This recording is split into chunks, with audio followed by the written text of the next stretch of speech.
Finally, we talk about stability. This is really one of the rules of the game, but it's much easier to talk about in the context of the real algorithms that we've seen so far. And really, it doesn't make sense if you don't know about comparators, which we just introduced. So the typical application that I just used as an example is, say, this set of student records.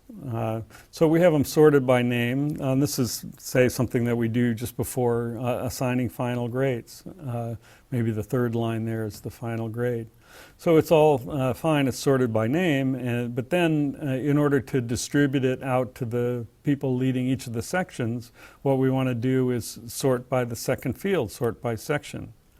The problem is that when we do that, it messes up the sort by name. And that's annoying. You might assume that once you have it sorted by name, that when you sort it by the second field, then it should maintain the sort of by name for all that have equal keys in that second field. Actually, not all sorts preserve that property. That's called stability. And clearly, it's worthwhile to think about for your application whether you want or need a stable sort. It's an annoying surprise for many people in many applications.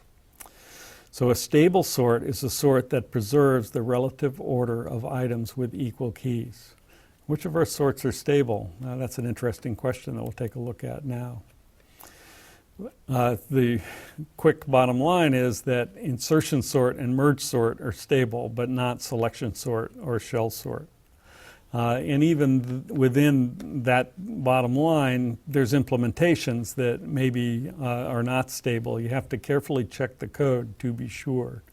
Always in this class we have an exercise or exam question.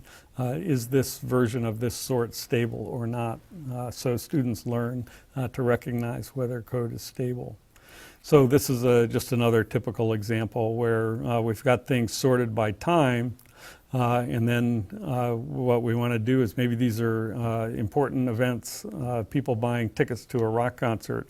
And then we want to sort by location. What we'd hope is that it would keep the sort by time, but this is a non-stable sort that doesn't do that. So then out in the locations, they're going to have to resort it if they use one of these. But if they use a stable sort, then it stays sorted by time. Lots of applications you want stability. All right, so let's just look at each of the algorithms that we've considered so far. Insertion sort. Insertion sort is stable. Why is it stable? Well, we never move equal items past one another. In this example here, when we get A1, well, that's, so in this case, the index is just when it appears in the array, it's just A's and B's. When we get our second A, we stop the sort as long as we're not less. We're equal, we're not less, we stop it, so we never move an equal item past another one. If this less were less than or equal, then it wouldn't work. Or if we did it the other way around and proceeded accordingly. So equal items never move past each other in this code, so therefore insertion sort is stable. But selection sort is not stable. Usually the way to show that a sort is not stable is just to see if it has a long distance exchange that might move an item past some equal item. So in this case, for example, for selection sort, when we do that first exchange, where we found the minimum A and B is in position 0, we did a long distance exchange. And that catapulted that first item past any item that it might be equal, putting them out of order.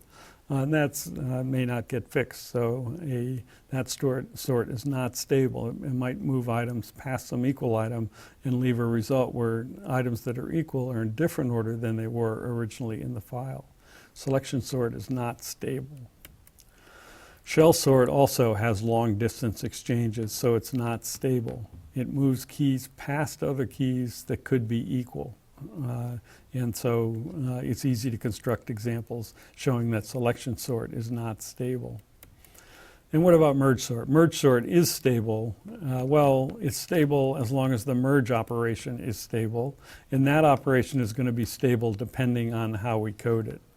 And in our code, if the two keys are equal, it takes from the left subarray. So that means that it'll always take if there's two sets of equal keys, it'll preserve the relative order. And that's enough to show that the merge operation is stable, and then therefore merge sort is stable. Stability is an important property in sorting algorithms. Merge sort is not only efficient, it's also stable.